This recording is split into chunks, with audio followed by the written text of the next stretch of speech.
Angel Gabriela, saya bekerja di perusahaan asuransi Samsung Tubuh di divisi reasuransi. Pada kesempatan kali ini, saya akan mengajak Bapak Ibu sekalian untuk belajar suatu produk asuransi yang sangat-sangat perlu dipelajari. Yuk kita pelajari.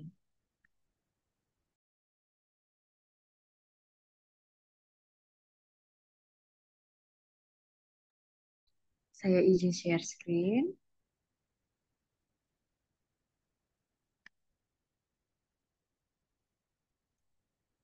Materi ini saya persembahkan kepada Sekolah Tinggi Manajemen Asuransi Trisakti. Ya, ini saya perkenalan. Nah, pada pembahasan kali ini, saya akan membahas tentang praktikum klaim asuransi kontraktor ORIS dengan penerimaan khusus pada perusahaan asuransi Samsung Tubuh. Poin-poin yang kita bahas, pertama akan ada konstruksi, kedua kontraktor ORIS, yang ketiga exclusion atau pengecualian, yang keempat ada case special acceptance atau kasus dalam penerimaan khusus bisnis itu sendiri. Yang kelima, claim settlement prosedur atau prosedur penyelesaian klaim. Yang keenam, perhitungan calculation penggantian preminya atau calculation of claim reimbursement. Dan yang ketujuh, consideration analysis atau analisa pertimbangannya. Oke, Bapak Ibu sekalian tahu perbedaan antara gambar sebelah kanan atau di sebelah kiri? Oke, saya kasih waktu dalam 3 detik. 3, 2, 1. Oke, mari kita cari tahu bersama. Nah, yang di sebelah kanan ini yang ada Bapak kontraktor, Bapak tukangnya ini, itu disebut dengan teknik sipil basah. Kenapa teknik sipil basah? Karena bisa dilihat itu adalah pembangunan jembatan Madura. Teknik sipil basah itu umumnya rentan terhadap air, ya itu kan jembatannya di bawahnya di sungai. Dan di sebelah kiri gambar itu ada pembangunan Jakarta International Stadium atau JIS. Nah, itu disebut dengan teknik sipil kering yang tidak sama sekali rentan terkena air. Nah, gambar ini merupakan awal imajinasi dari kita untuk materi selanjutnya.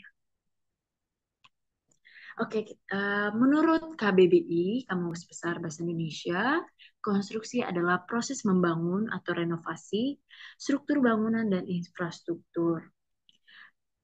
Menurut Peraturan Presiden Nomor 16 Tahun 2018, konstruksi adalah keseluruhan atau sebagian kegiatan meliputi pembangunan, pengoperasian, pemeliharaan, pembongkaran, pembangunan kembali suatu bangunan dengan ilmu profesional. Nah, seseorang yang ahli dalam bidang konstruksi disebut dengan kontraktor. Menurut UU nomor 2 tahun 2017 tentang jasa konstruksi, yaitu pekerjaan konstruksi dengan teknik konstruksi hanya ada bangunan, gedung, dan bangunan sipil. Ya, kita lanjut. Tahapan konstruksi. Yang pertama itu ada perencanaan. Perencanaan akan konstruksi itu mau dibangun seperti apa, apakah okupasinya untuk mungkin mall, atau pusat pembelanjaan, atau bisa jadi pembangunan konstruksi itu untuk perkantoran, office, pabrik, atau untuk apartemen, tempat tinggal. Nah, itu ditentukan di perencanaannya. Yang kedua, pada desain. Desain sudah mau dibayangkan apakah dia mau berapa lantai, mungkin kisaran 27 lantai, 30 lantai, atau hanya 3 lantai, yaitu termasuk dalam perencanaan desainnya. Yang ketiga, persiapan konstruksi. Persiapan konstruksi sudah mulai meliputi mau dibangun di mana dan memakai vendor apa, bahan bangunannya dari mana, itu sudah mulai ditetapkan dalam tahap ketiga, yaitu persiapan konstruksi. Dan yang keempat, konstruksi itu sendiri. Konstruksi itu sendiri sudah mulai berjalan di tahap keempat, sudah mulai berjalan konstruksinya. Dan yang kelima, pengujian dan inspeksi. Pengujian dan inspeksi ini setelah masa konstruksi itu sudah mulai jadi, Bapak Ibu. Jadi kita memberikan masa uji coba dari konstruksi. Apakah konstruksi itu sudah layak dipakai atau butuh perbaikan-perbaikan kembali. Dan yang keenam ada penyelesaian dan penyerahan dari konstruksi. Nah, Bapak Ibu sekalian ada yang tahu tentang perbedaan antara kontraktor ORIS maupun erection ORIS? Saya kasih waktu 3, 2, 1. Oke, mari kita cari tahu bersama. Kontraktor ORIS itu adalah asuransi yang mengcover dari proses pembangunan konstruksi itu sendiri. Jadi jika terjadi kerusakan dari konstruksi dari dalam masa pembangunan konstruksinya, maka itu kita tanggung dalam kontraktor ORIS atau kita sebut dengan CAR singkatannya. Sedangkan EAR atau Erection ORIS itu coverage atau asuransi yang mengcover instalasi listrik pada konstruksi yang sudah jadi. Jadi beda ya, jangan pernah disamakan. Nah, kita sekarang masuk ke main materinya. Kontraktor ORIS adalah asuransi yang menjamin semua risiko kerusakan atau kerugian yang terjadi dalam proses pembangunan atau konstruksi, kecuali beberapa risiko yang termasuk dalam pengecualian. Nah, jaminan kontraktor ORIS atau CAR terbagi menjadi dua. Yang pertama MD atau Material Damage, meliputi kebakaran, peledakan, kejatuhan pesawat, pencurian, termasuk pencurian dengan kekerasan, serta bencana alam yang bersifat tiba-tiba dan tak terduga. Selanjutnya ada yang kedua, TPL atau Third Party Liability, meliputi tanggung jawab hukum dari pihak tertanggung terhadap pihak ketiga yang timbul sebagai akibat dari bisa kerusakan barang milik pihak ketiga atau luka badan pihak ketiga. Di sini saya mau kasih contoh sedikit, misalnya kalau dalam TPL ini proses pembangunannya menimpa kepada tukang bangunan. Nah, itu di cover dalam TPL perluasan dari kontraktor ORIS itu sendiri. Kita lanjut. Nah, membeli asuransi kontraktor ORIS, kita akan diberi formulir atau aplikasi yang telah dilengkapi dan ditandatangani oleh tertanggung. Yang kedua, formulir cost, insurance dan proof. Dan yang ketiga itu KTP atau kartu identitas lainnya. Biasanya sih kalau dalam konstruksi ORIS itu diminta surat tanah, surat kepemilikan, surat pajak, dan surat ownernya biasanya. Rekamannya seperti itu. Kita lanjut kepada periode jaminan asuransi CAR. Nah, CAR itu sendiri memiliki jangka waktu pembangunan sesuai dengan perjanjian di awal antara tertanggung dan penanggung, ditambah dengan masa pemeliharaannya. Nah, pihak-pihak yang dapat menjadi tertanggung dalam asuransi CAR, yang pertama itu owner atau principal atau employee dari proyek pembangunan yang dilakukan. Yang kedua, bisa saja tertanggung itu merupakan kontraktor utama atau main contractor dari proyek pembangunan. Yang ketiga bisa jadi subkontraktor dalam proyek pembangunan. Nah, objek yang dapat diasuransikan dalam asuransi CAR itu meliputi gedung-gedung, bisa hotel, perkantoran, atau pabrik. Yang kedua, jembatan, jalan, irigasi, lapangan. Nah, ini yang kedua termasuk dalam teknik sipil basah. Nah, persyaratan dokumen dalam pengajuan klaimnya apa saja? Yang pertama itu kronologi, tentu saja kronologi dari klaim yang diajukan. Yang kedua, daftar item atau part-part yang rusak dari konstruksi itu sendiri. Yang ketiga, penawaran harga perbaikan atau penggantian item. Nah, biasanya perusahaan asuransi memberikan kesempatan kepada tertanggung untuk mencari vendornya. Namun, commonnya perusahaan asuransi tetap memilih vendor yang termurah dengan kualitas yang tetap terbaik. Itu. Oke, yang keempat, dokumen lainnya yang relevan. Misalnya mungkin um, emergency response, or work progress, atau surat keterangan kepolisian, dan sebagainya. Ya, kita lanjut terhadap perhitungan premi tambahan. Kita udah masuk ke dalam underwriting-nya, teman-teman, cara menghitung premi. Nah, di sini saya akan mau membahas tentang perbedaan ya untuk menghitung premi kontraktor ORIS dengan properti ORIS. Nah, kalau kontraktor ORIS atau CAR, kita menggunakan estimate total kontraktor value atau ETCV. Nah, ETCV itu apa, Bapak Ibu? Yaitu diperkirakan adanya kenaikan atau penurunan harga pertanggungan dalam periode polis. Oke. Okay.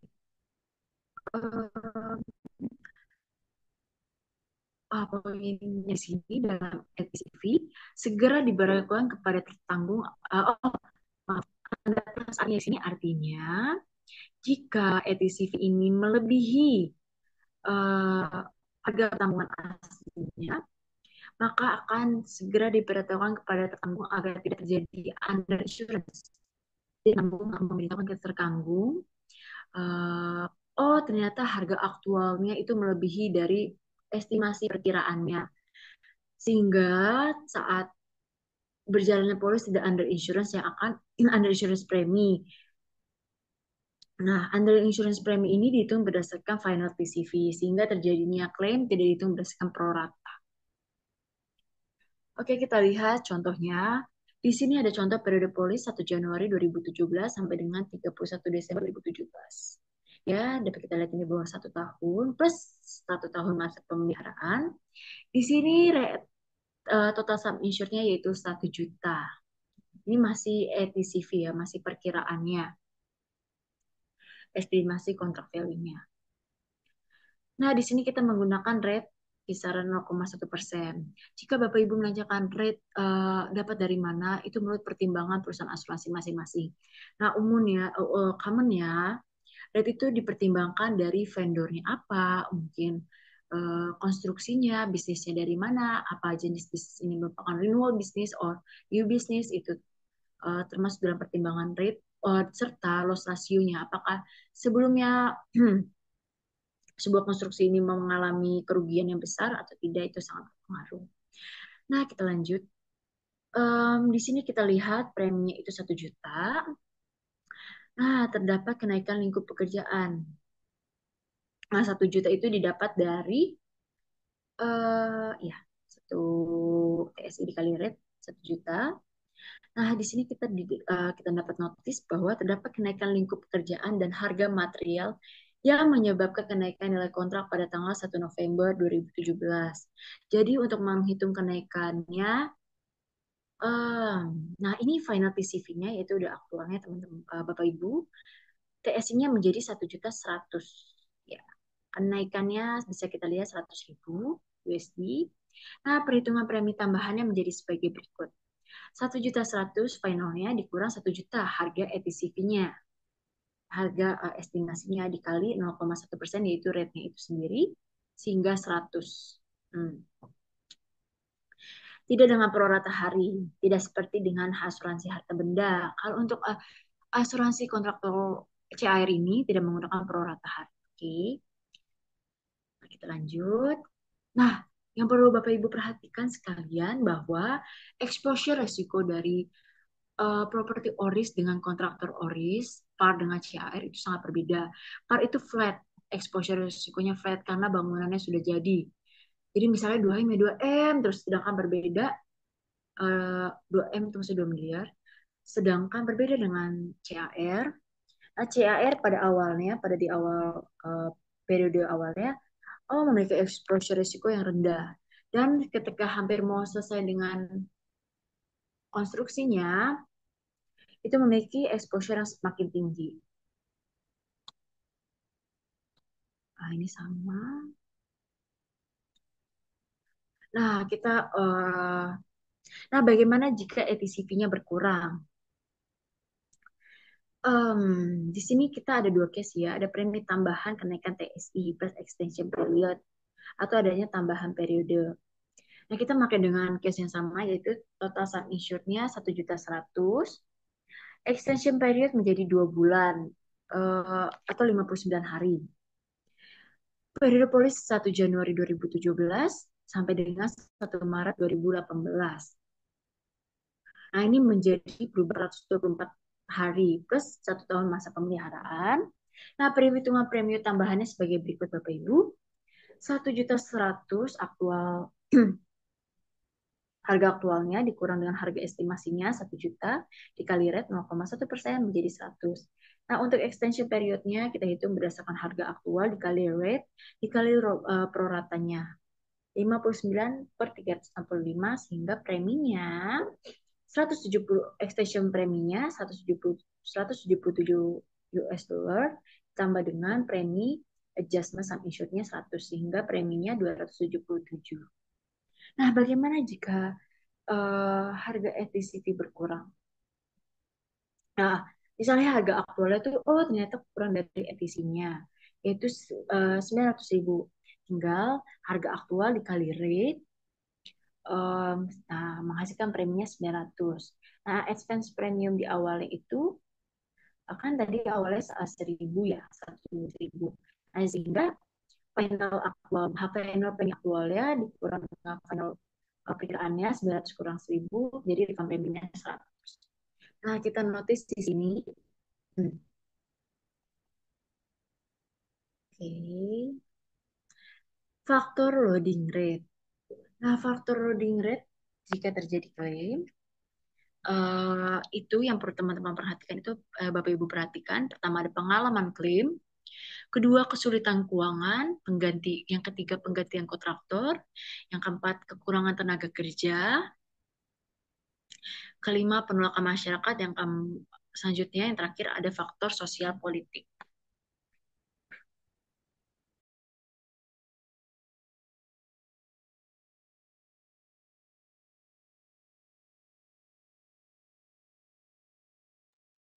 Oke, selanjutnya loading rate ini kisaran 120% atau 150%. Kembali lagi tergantung underwriter di perusahaan asuransi masing-masing.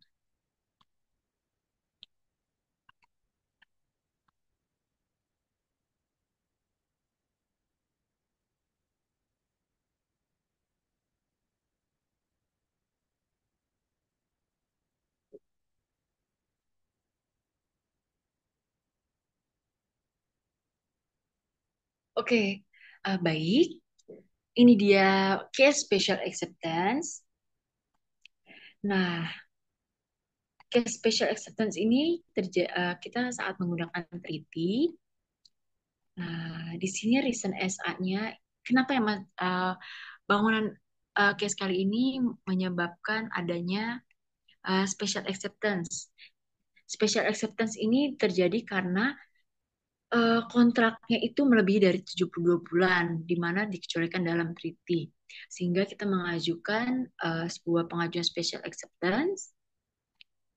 Nah, di sini penyebab pengajuan perpanjangan periodenya dikarenakan COVID-19, karena konstruksi ini dibangun pada saat 2019 sampai dengan 2021 sampai dengan 2022.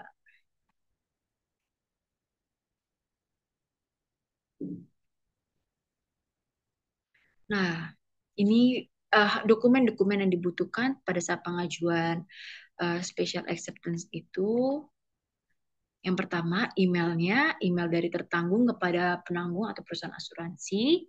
Apa yang menyebabkan dia membutuhkan extension preminya, maka akan diajukan. Di sini dapat dilihat bahwa pengajuannya dikarenakan COVID.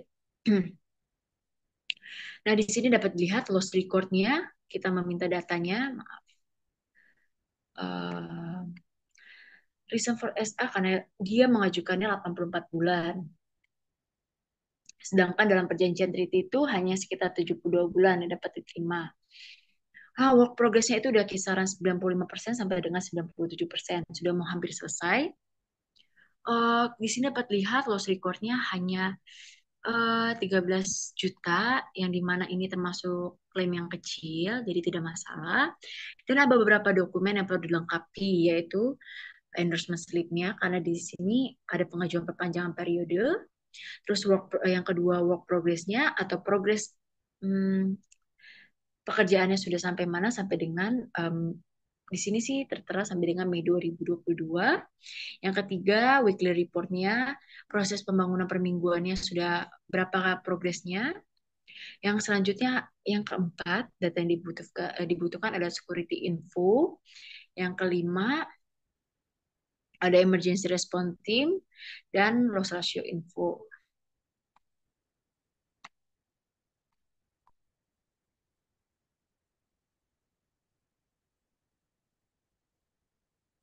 Nah, di sini dapat dilihat Bapak Ibu, di sini ada salah satu format salah satu gambaran closing slip pada kontraktor Oris. Ini adalah quotation-nya saat sebelum diterimanya suatu bisnis itu. Surat offering slip-nya. Ya, di sini tertera nama tertanggungnya, proyeknya apa, periodenya sampai kapan, lokasi risikonya di mana, scope of work-nya apa, coverage-nya apa saja, EMD dan TPL, total sum insured-nya berapa, dan condition-conditionnya apa saja yang tertera dalam polis. Nah, di sini juga transaksinya apa, ini di sini juga tarif, perhitungan, kalkulasi preminya, terhadap jika klaim, serta lebihnya. Nah, ini Bapak Ibu sekalian dapat ini gambar dari endorsement page-nya perpanjangan. Dan selanjutnya ada loss ratio info. Ya, ini dia loss ratio infonya sebesar 1.040.000. Ini loss rasionya hanya persentasenya hanya 1%, tergolong kecil. Dari sini weekly reportnya. Nah, di sini Bapak Ibu bisa lihat nih poin pentingnya. Nah, lihat dia membentuk kurva S pada garis yang orange-orange itu di weekly report. Nah, itu progresnya. Terakhir kan kita 97% ya, berarti progresnya sudah hampir selesai. Yang dimana exposure resikonya sudah tinggi. Sudah hampir tinggi. Sudah tinggi dibandingkan sebelumnya. Oke, kita lanjut. Ya, di sini dia ada pengajuan klaim. Kita lihat di sini ada date of loss-nya tanggal 7 April 2021. Nah, dalam kasus kali ini, adanya penolakan klaim. Dikarenakan dengan alasannya satu, adanya keterlambatan dalam notifikasi klaim dari tertanggung. Dalam hal ini, penanggung terlambat memberitahu konfirmasi klaim kepada penanggung. Nah, dia baru kasih tahunya nih 30 Agustus 2021. Sedangkan kita mencantumkan dalam polis itu loss notification clause itu hanya 30 hari, sedangkan dia lebih dari 30 hari. Yang kedua, belum melakukan pembayaran premi saat periode polis terbaru sudah berjalan. Jadi dia preminya belum lunas, dia melebihi batas grace period yang telah ditentukan. Jadi preminya ditolak. Dan yang ketiga, dia tidak melampirkan survei report. Jadi status klaimnya ditolak. Ya, ini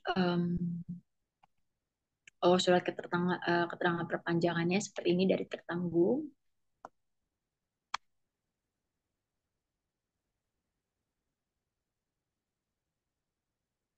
Nah, dapat Bapak Ibu lihat di sini ada work progress-nya mulai dari 2017 start periode asuransinya. Dia per bulannya itu dilihat progresnya. Kita minta seberapa detail perkembangannya. Nah, yang di warna orange ini, highlight orange dan warna highlight biru, bedanya itu yang highlight orange itu progress planning-nya. Sedangkan highlight biru adalah progres aktual dari konstruksi itu sendiri. Nah, ini ada 2017, 2018, 2019, 2020, 2021 sampai dengan 2022. Nah, di sini dapat lihat ada security schedule-nya, serta ini loss record-nya, serta ada emergency response team, ya, dan weekly report.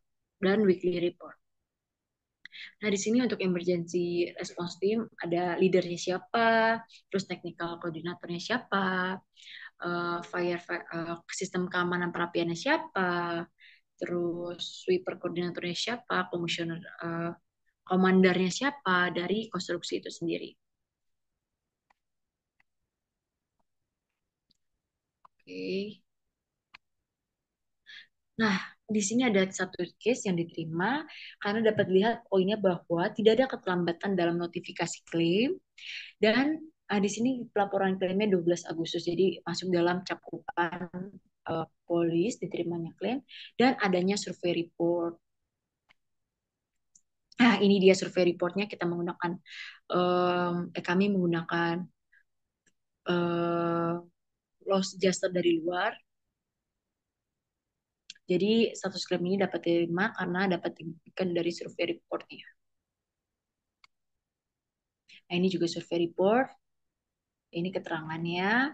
Hmm, jadi ada tanggal date of loss-nya, tanggal resikonya itu 28 Juli 2022 dan tanggal date of survei-nya itu 10 Agustus 2022. Di sini skenario klaimnya itu surveyor berdiskusi dengan Ibu Anti sebagai prinsipal, sebagai penanggung jawab dari tertanggung. Informasi yang diperoleh yaitu konstruksi proyek sudah sekitar 95%. Di sini jelas ada gugatannya kerusakan lantai beton lapangan tenis milik pihak ketiga, yaitu di sini ada BRI. Kronologi kerugiannya pada awal Januari, staf ASE BRI Bapak Angga memberitahu bahwa lantai beton lapangan tenis mengalami kerusakan diakibatkan jatuhnya bahan bangunan milik tanggung ke lapangan. Nah, poin yang penting di sini adalah hasil survei. Yang pertama, lokasi lapangan tenis di sebelah lokasi proyek tertanggung.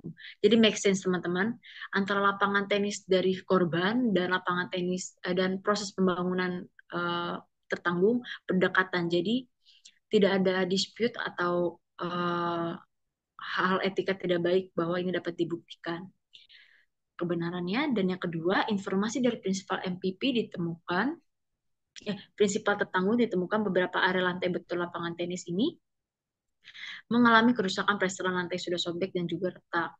Yang ketiga, saat survei lapangan tenis sudah diperbaiki. Jadi karena prosesnya dalam proses klaim ini agak lama kalau untuk konstruksi oris karena dibutuhkan loss adjuster sehingga korban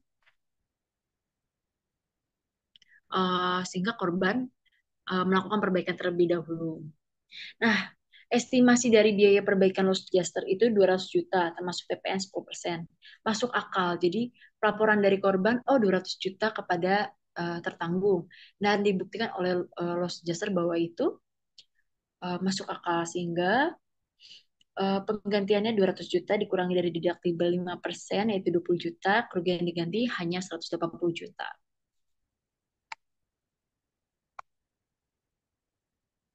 Oke, kita lanjut. Ya,